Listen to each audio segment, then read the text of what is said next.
Dr. Van Houten has been working on the gateway treatment for a while now, and he actually, his lab helped create it. Our lab helped create it.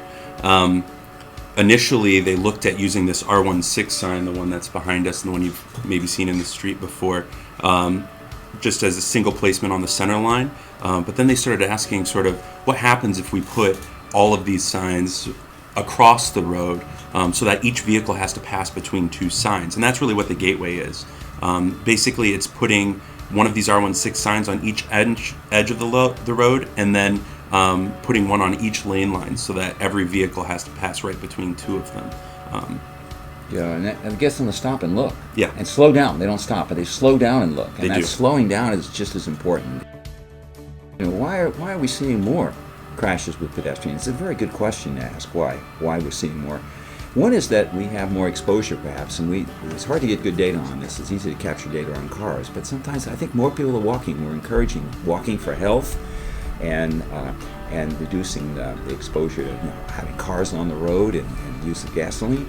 But there's also more distraction going on. Car design is the final factor that's really important. A lot of the cars now, like the SUVs, have a flat front rather than a sloping front. With a sloping front, you get scooped up and thrown. That destroys organs. So NHTSA is looking at that, and they're saying, well, partly the fleet out there is actually a little more lethal lately in terms of how they're designed, in terms of hitting a pedestrian. So we can probably do a lot in improving car design. And of course, getting people to look and yielding and watching for pedestrians, which, as I said earlier, that's really a key element. You don't hit what you see. If you can see them, you're not going to hit them, if you have that warning. And that slowing down helps too, because it gives you more options and more time to act. So the three E's that are essential in changing driver behavior are engineering, education, and enforcement. And the important thing about these is that they're all connected to one another. If a sign says, that people should be yielding, then that's what the enforcement's going to be about. That's where education is going to be, and we're going to engineer the roadway to support that.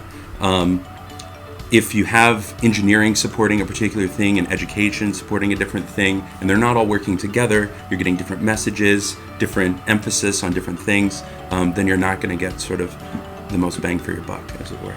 Sometimes, in a way, the advocates were saying, well, when we come up with a program to change behavior and change the culture, they'll pick out, well, let's do this and let's do that, and they'll add all kinds of other things they'd like to change. And the trouble is, when you do that, you dilute the message and you change nothing.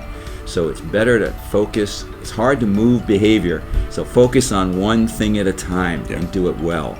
And we've learned that. When you focus on too many things at once, it gets lost in the shuffle. And there's the problem.